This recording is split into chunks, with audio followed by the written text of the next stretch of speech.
Good evening, ladies and gentlemen. My name is Chaney, adult nurse practitioner and DNP student. Tonight I would like to present to you my DNP project entitled Standardization of Care for Post-Stroke Patients in the Outpatient Neurologic Clinic. Stroke is the fifth leading cause of death in America. Approximately 795,000 strokes each year are recurrent strokes and stroke survivors. Clinical practice guidelines for secondary stroke prevention exist, however, studies have shown that there is a gap in practice application. Pertinent aspects of the stroke regimen, such as antiplatelet therapy and lifestyle modification, is a mainstay in secondary stroke prevention. However, many patients have failed to adhere to these post-hospitalization recommendations, which increases their risk of disability or death to strokes. The author, who specializes in stroke care, discovered that her outpatient neurology clinic lacked a standardized framework for secondary stroke prevention. Moreover, stroke regimen adherence among post-stroke patients was negatively impacted. The author explored this phenomenon by requesting quantitative data from the inpatient stroke coordinator of the affiliated stroke hospital to determine the average percentage of patients who receive stroke education prior to hospital discharge. The author also consulted with the outpatient clinic's administrative liaison to determine the average percentage of patients who were found to have adhered to their post-stroke regimen. Compilation of the data along with the consensus of the outpatient neurology providers revealed the following. A. 100% of stroke patients are given stroke education, which includes stroke etiology, medications, lifestyle modification, and provider follow-up. B. Stroke patients are also given pamphlets by the inpatient nurses prior to discharge. C. 80% of these patients were anticipated to follow up with outpatient neurology within 1 or 2 weeks, excluding those that opted for a non-affiliated neurology provider or lacked insurance. D. 76% of these patients attended their first outpatient appointment. E. Only 40% of the remaining 76% of these patients maintained stroke regimen adherence. Therefore, the author developed an outpatient stroke quality improvement protocol entitled the Post-Stroke Quality Improvement Project, based upon UCLA's PROTECT, Preventing Recurrence of Thromboembolic Events Through Coordinated Treatment Grading Scorecard. The purpose of the project is to provide standardization in the outpatient neurology setting for post-stroke care and encourage adherence to essential elements that decrease the likelihood of secondary stroke. Improving standardization and enhancing stroke regimen adherence can increase patient outcomes by decreasing readmissions. An additional premise of the project is to influence stakeholders and to suggest systems change. The goals of the project were as follows. Number 1. Establish provider knowledge of the PROTECT stroke protocol. The outcome will be measured using the pre- and post-true or false survey. The expectation of the outcome is increased provider adherence to the post-stroke protocol at 80%, as assessed by a retrospective electronic tool. Number 2. Implement participation of the post-stroke patient. The outcome will be measured by using a retrospective electronic tool. The expectation is that 80% of individuals were approached as assessed by the electronic tool. Number 3. Overall patient adherence to the post-stroke protocol. The outcome will be measured by use of the PROTECT grading scorecard obtained on the first clinic visit comparatively to the second visit. The expectation is that 80% will adhere to their stroke regimen. Number 4. Determine provider usability and feasibility of using the post-stroke protocol. The outcome will be measured using the Likert scale survey post-project implementation. The expectation is providers will use the protocol and provide feedback. The overarching aim of the project is the reduction of hospital readmissions and secondary stroke prevention. The project is essential because it provides standardization in the outpatient neurology setting to enhance stroke regimen adherence for first-time thromboembolic stroke patients. Participants.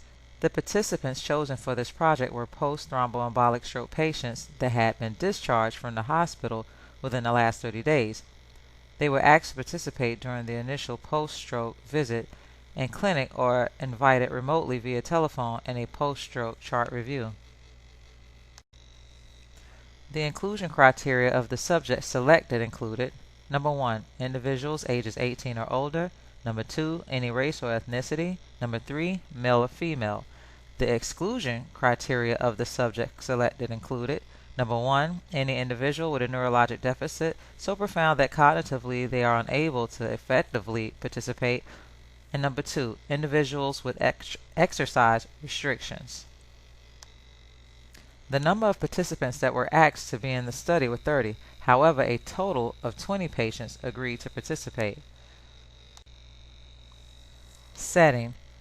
The setting of the project implementation was at an outpatient neurology clinic, Universal Neurological Care. The target facility manages multiple neurologic disorders ranging from strokes to migraines. The clinic has over 700 patients with daily caseloads of 16 patients screened per day. Clinic staff were anxious to participate in the initiative to improve stroke care for patients. UNC and its affiliated organizations all shared the goal of restoring health and function while optimizing quality care for patients. However, issues that presented during project implementation were a lack of patients' participation, competing priorities for the providers, and time constraints. Tool. The UCLA Protect Grading Scorecard, which was adapted and implemented in this quality improvement project, was created by Dr. B. Ovi Biagali and Associates. The tool consists of 8 goals believed to prevent secondary thromboembolic stroke occurrence. The goals included antiplatelet therapy, statin therapy with a goal LDL of less than 70, blood pressure medication with a BP goal of 140/90 or less, smoking cessation, and a healthy diet with a goal body mass index of 25 or less. The overarching goal is secondary stroke prevention by improving stroke regimen adherence in post-stroke patients. Here is an example of the UCLA Stroke Protect Report Scorecard. Within it includes the 8 goals specified in this protocol. Each goal has a score ranging from 0 to 2 or 3, with 3 being the maximum score that depicts optimal regimen adherence. For example, blood thinners. The patient is asked, do they take their blood thinner, such as aspirin? Is it the first option, every day? Second option, told to stop medication by a doctor? Third option, taken but not every day?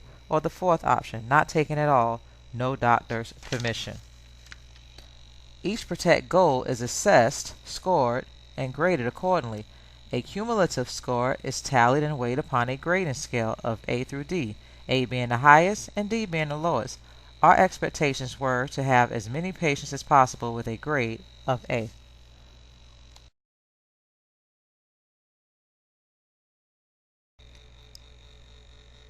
The study this grading tool derived from had been used by various organizations with the same mission of improving post-stroke care. The outcomes of the related studies revealed significant improvements in adherence and stroke reduction in their organizations.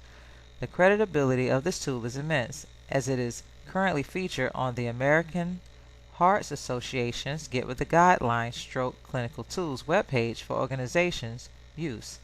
This also reveals that the tool is under public domain and cleared for application. The author attended the outpatient neurology clinic weekly for 8 to 10 hours per week over a 4-month duration, January through April, for project implementation. Prior to patient recruitment, the author first educated the providers about the post-stroke protocol and the importance of its use at the patient's first visit. After explicit education, the author applied a post-true or false survey to ensure providers' understanding. The provider knowledge was solidified at a score of 100%. The author then began recruitment of post-thromboembolic stroke patients. Patients were given a letter or mailed a letter if via telephone regarding the purpose and objectives of the protocol and asked to commit to participation. Once their participation was confirmed, an initial evaluation via the Protect Grading Scorecard was applied to assess whether the patient has been adhering to their post-hospitalization stroke regimen. The author also performed preliminary stroke knowledge evaluations to assess patients' familiarity with stroke etiology, signs, and symptoms. The scores were recorded and their meanings discussed, including areas of improvement. This pattern was continued for a total of 20 patients. The patients that were seen in January followed up in March, and the patients that were seen in February followed up in April, after which time the project was concluded. The participants were reevaluated using the same PROTECT score grading card. The new score have been recorded and discussed with each patient. The patient scores were increased in both adherence and stroke knowledge. At the end of the project, the providers were given a survey to determine usability of the protocol to determine sustainability of its use. The results were positive. The author and her collaborator analyzed the following data. A. Provider knowledge. Provider knowledge was measured using a dichotomy method of true or false survey. We had set a score of 80% of provider knowledge to deem the outcome as effective. The provider knowledge post-test exceeded the set outcome at 100%. This score allowed the implementation process of the protocol to begin. B. Implementation of patient participation. Implementation of patient participation was measured by use and review of the electronic tool. We had set a score of 80% of participation to deem the outcome as effective. The outcome was met as 80% of patients participated. 20% of patients declined participation in the protocol.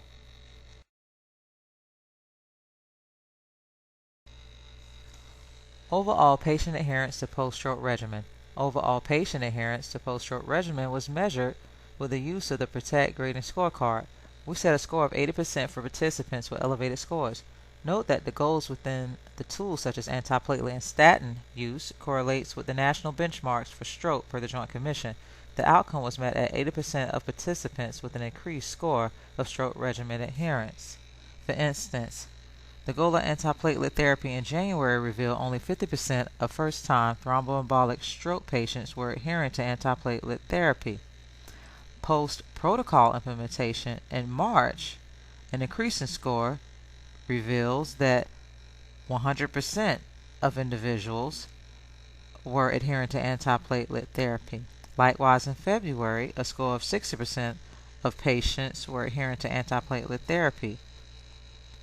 But post-protocol implementation in April, a score of 100% was obtained of patients adhering to antiplatelet therapy.